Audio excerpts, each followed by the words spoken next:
నమస్తే, welcome to అక్షరం TV. ఇప్పుడు హెడ్లైన్స్ చూద్దాం. ఢిల్లీలో ఈ మధ్యాహ్నం దీక్షకు దిగుతున్న షర్మిల, శరద్ పవార్ తో భేటీ.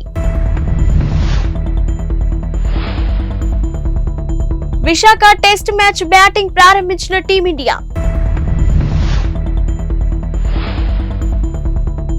సొంత నిర్ణయాలు తీసుకుని ఉద్యోగాలకు ఎసరు తెచ్చుకోవద్దు, హెచ్చరించిన రేవంత్ రెడ్డి. ఏపీసీసీ అధ్యక్షురాలిగా బాధ్యతలను చేపట్టిన షర్మిల రాష్ట్రంలో కాంగ్రెస్ పార్టీకి పూర్వ వైభవం తీసుకొచ్చే దిశగా వడివడిగా అడుగులు వేస్తున్నారు. మొన్నటి వరకు ఉనికిని కోల్పోయినట్టుగా ఉన్న కాంగ్రెస్ పార్టీలో షర్మిల రాక కొత్త హుషారును నింపింది. ఏపీకి ప్రత్యేక హోదా, విభజన హామీలను ఆమె ప్రధాన అస్త్రాలుగా మలుచుకునే ప్రయత్నం చేస్తున్నారు. ఇక ఏపీలో సుడిగాలి పర్యటనలు చేస్తూ ఇప్పటికే వైసీపీ, టీడీపీలపైన విమర్శలు గుప్పిస్తున్నారు షర్మిల. ముఖ్యంగా అధికార వైసీపీని ఆమె పూర్తి స్థాయిలో టార్గెట్ చేస్తున్నారు. దివంగత వైఎస్ఆర్ కు తానే అసలైన వారసురాలినని చెప్పుకునే ప్రయత్నం చేస్తున్నారు. తాజాగా ఆమె తన రాజకీయాన్ని ఢిల్లీకి మార్చారు. ఇక ఏపీకి ప్రత్యేక హోదాను డిమాండ్ చేస్తూ ఢిల్లీలో దీక్ష చేపట్టనున్నారు. విశాఖలో ఇండియా, ఇంగ్లాండ్ జట్ల మధ్య రెండో టెస్ట్ మ్యాచ్ ప్రారంభమైంది. ఇక టాస్ గెలిచిన team India captain Rohit Sharma batting ఎంచుకున్నారు. యశస్వి జైస్వాల్, రోహిత్ శర్మ ఇన్నింగ్స్ ను ప్రారంభించారు. ప్రస్తుతం ఇండియా స్కోర్ 4 ఓవర్లకు 13 పరుగులు. ఇక జైస్వాల్ 9 పరుగులు, రోహిత్ 4 పరుగులతో క్రీజ్ లో ఉన్నారు. ఈ మ్యాచ్ ద్వారా రజత్ పటిదార్ ఆరంగేట్రం చేస్తున్నారు. అయితే సర్ఫరాజ్ కు తుది జట్టులో అవకాశం దక్కలేదు. ప్రజలను ఇబ్బందులకు గురి చేసి ప్రభుత్వానికి చెడ్డ పేరు తెస్తే ఉపేక్షించేది లేదని ముఖ్యమంత్రి రేవంత్ రెడ్డి హెచ్చరించారు.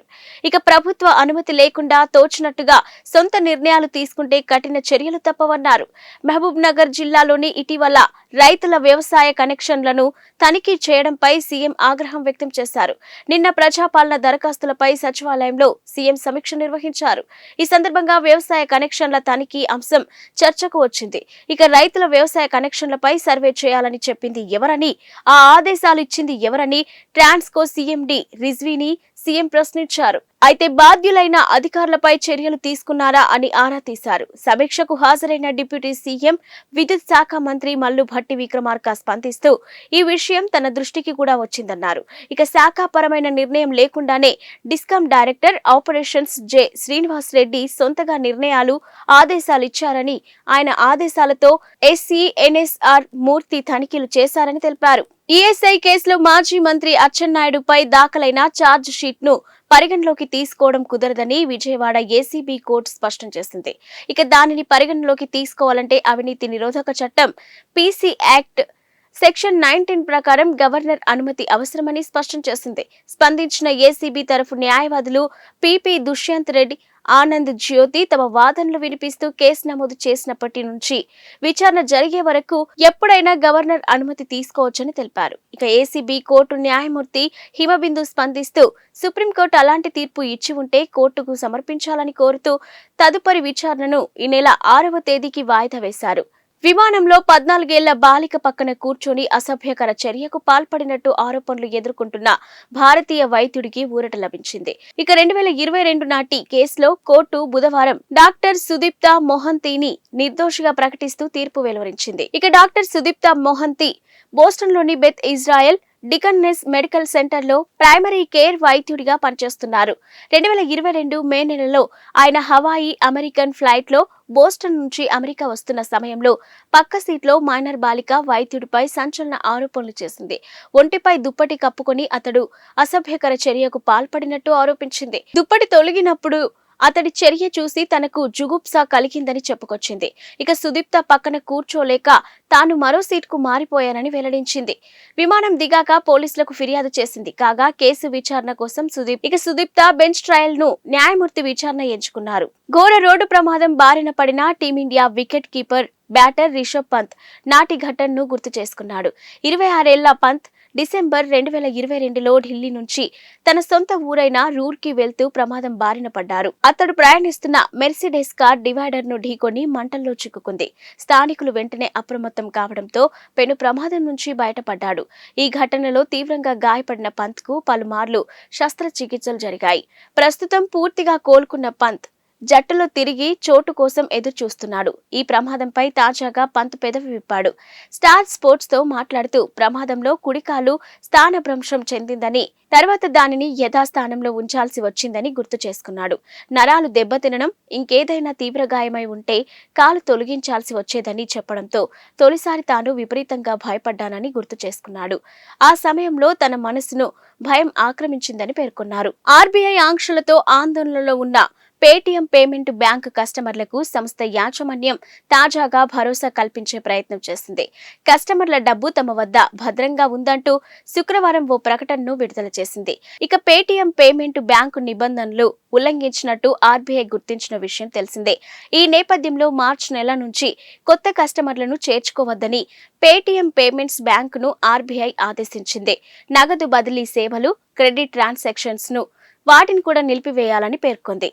ఇక ఈ నేపథ్యంలో కస్టమర్ల సందేహాలను నివృత్తి చేసేందుకు సంస్థ శుక్రవారం కీలక ప్రకటన చేసింది. ఫిబ్రవరి 29 తర్వాత కస్టమర్లు తమ అకౌంట్లు, వాలెట్లలో డబ్బులు జమ చేసేందుకు అనుమతి ఉండదని పేర్కొంది. మాల్దీవుల ఆర్థిక సాయంలో కోత పెట్టిన భారత్. గతేడాది మాల్దీవులకు అంచనాలకు మించి సాయం చేసిన భారత్ ఈ ఏడాది మాత్రం బడ్జెట్లో కోత పెట్టింది. అయితే దౌత్య వివాదం నేపథ్యంలోనే భారత్ నిర్ణయానికి ప్రాధాన్యం ఏర్పడింది.